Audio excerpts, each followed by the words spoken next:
मेहमान जुड़ चुके हैं, उनका जरा करते हैं स्वागत। शर्मिला जोशी, ध्वनि पटेल, सुमित मूलचंदानी, रवि सिंह, ये चारों मेहमान हमारे साथ आ रहे हैं और आप स्क्रीन पर इन स्टारों को एक साथ देखेंगे।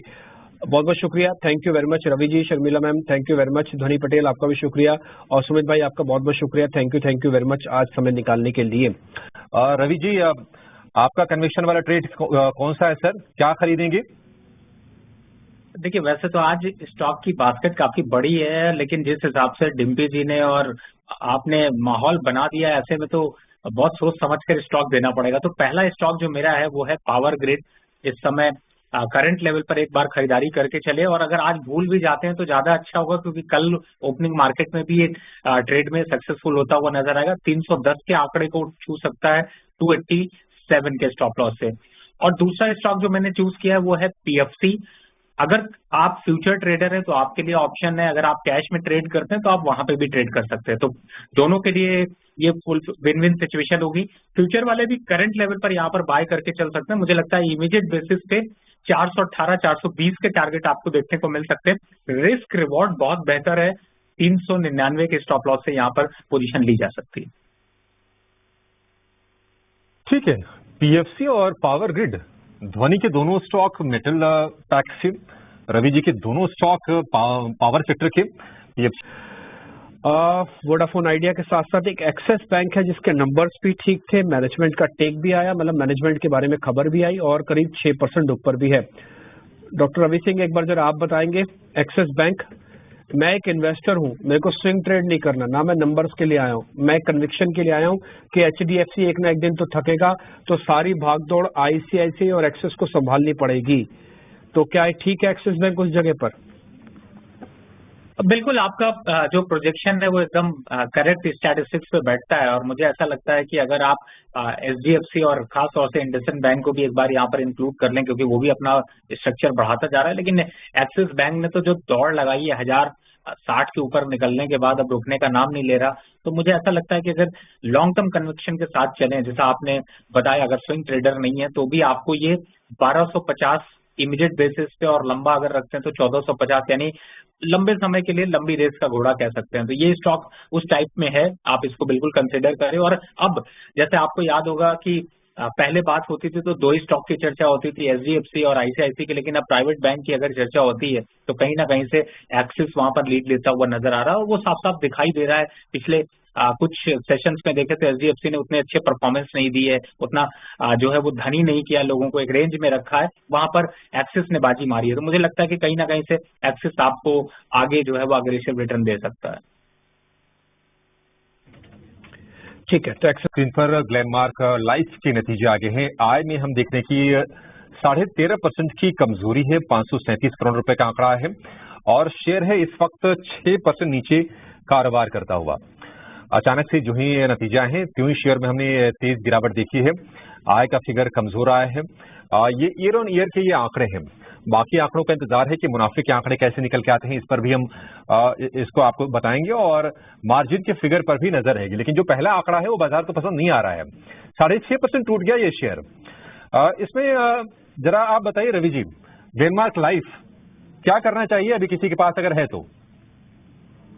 देखिए, आंकड़ों की वजह से थोड़ा सा इम्पैक्ट जरूर दिखाई दे रहा है, लेकिन अगर लॉन्ग टर्म के ट्रेड के हिसाब से देखें तो मुझे लगता है कि अच्छी बात है। अगर ऐसे करेक्शन आ जाते हैं तो वापस से 720 के आसपास तक आंकड़े आते हैं तो वहां पर एक अट्रैक्शन वापस से दिखाई देगा। तो मुझे लगता है कि अभी अगर आप 7% की गिरावट देख रहे हैं तो ये थोड़ी और बढ़ सकती है, इनफैक्ट 720 तक के लेवल यहाँ पर देखने को मिल सकते हैं। तो थोड़ा सा जब भी मार्केट एक अपवर्ड मोमेंटम में होता है तो आपने देखा ही होगा फार्मा सेक्टर का ज्यादातर जो है नेगेटिव कोरिलेशन निफ्टी के साथ होता है, तो वो एक इम्पैक्ट यहाँ पर दिखाई दे रहा है। लेकिन अगर निफ्टी में थोड़ा पैनिक होता है तो फार्मा सेक्टर चलते हुए नजर आते हैं। तो मुझे लगता है अभी फिलहाल 720 का तक आंकड़ा आ सकता है, तो वहां पर एक स्ट्रैटेजी जरूर आपको अप्लाई करनी चाहिए। और अगर आप लगता है कि नहीं 760-65 चल रहा है, अगर 40-60 रुपए की बचत 40 रुपए की बचत आपको करनी है तो आप चाहे तो यहाँ पर अपनी पोजीशंस को एग्जिट कर सकते हैं, लेकिन गिरावट थोड़ी बढ़ेगी।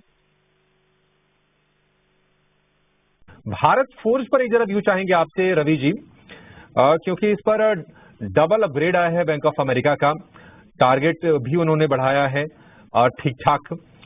भारत फोर्ज 1300 रुपए के ऊपर जाकर ये कारोबार कर रहा है, 1450 रुपए का टारगेट दिया है भारत फोर्ज को लेकर।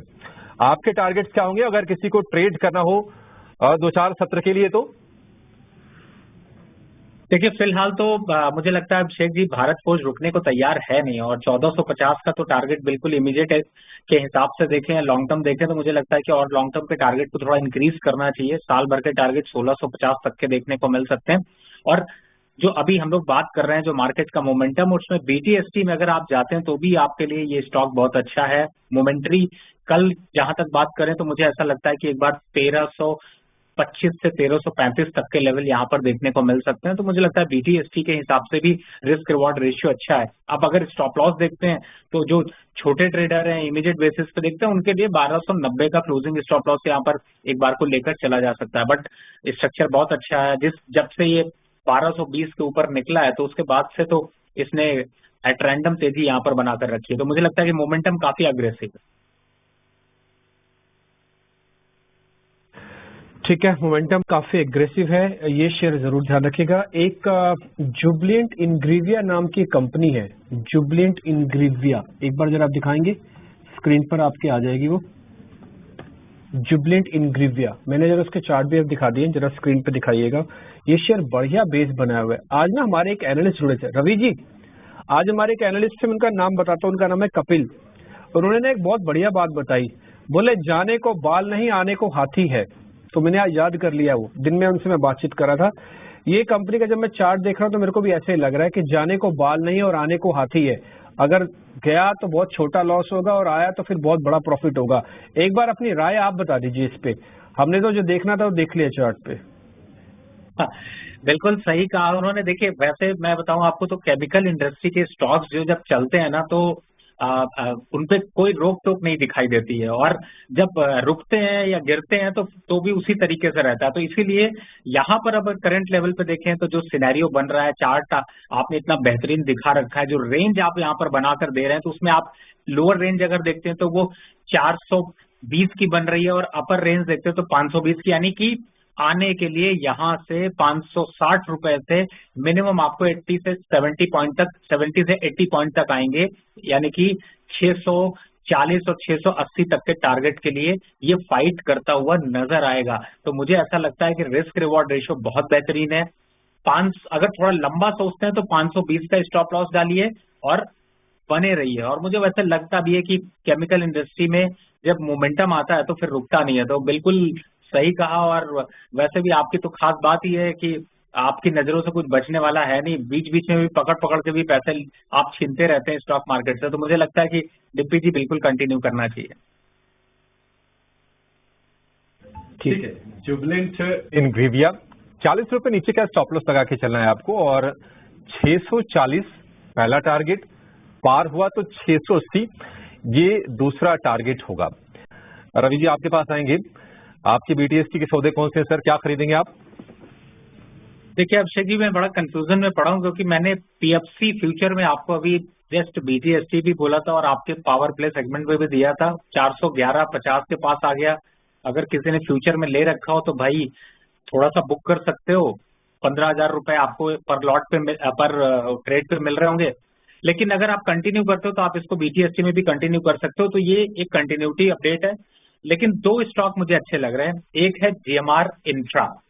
हालांकि इस स्टॉक की चर्चा थोड़ी लोग कम करते हैं, लेकिन मुझे ऐसा लगता है कि ये BTST ट्रेड के लिए भी दिख रहा है। और थोड़ा अगर भूल जाए BTST में, BTST को 2-3 दिन के लिए अगर देख लेते हैं तो मुझे लगता है कि यहाँ पर करंट लेवल पर GMR इंफ्रा को बाय करना चाहिए। अपसाइड टारगेट 88 रुपीज का, स्टॉप लॉस बनता है यहाँ पर सिर्फ और सिर्फ 83.50 का।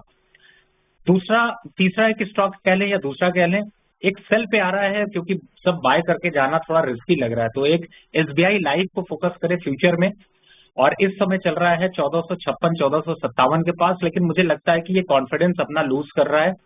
ये आप स्पॉट देख रहे हैं, फ्यूचर में देखेंगे तो 1456 के पास चल रहा है। तो मुझे ऐसा लगता है कि फ्यूचर पे यहाँ पर SCBT करिए, टारगेट होगा 1400 रुपए का लोअर साइड पे, और अप साइड स्टॉप लॉस 20 रुपए का। यदि 20 के अगेंस्ट में 40 रुपए आपको मिल रहे हैं तो मुझे लगता है कि यहाँ पर ये ट्रेड लेना चाहिए। थोड़ा मार्केट में भी प्रॉफिट बुकिंग अगर हावी हुई तो कोई तो चलने के लिए नीचे होना चाहिए। तो मुझे लगता है ये सेफ ट्रेड है। हो चुका है बंद। Sharmila ma'am, thank you very much आज टाइम निकालने के लिए फिर से। रवि जी बहुत बहुत शुक्रिया, thank you very much. Sumit भाई बहुत शुक्रिया, थैंक यू वेरी मच। और ध्वनि पटेल आपका भी बहुत बहुत शुक्रिया, थैंक यू वेरी मच। आज आप सबने टाइम निकाला, हम सबको गाइड किया अच्छे से, इसके लिए बहुत बहुत शुक्रिया। मेरे को अभिषेक को इजाजत दीजिए, अगला कार्यक्रम आप कल की तैयारी के रूप में देखेंगे। नमस्कार।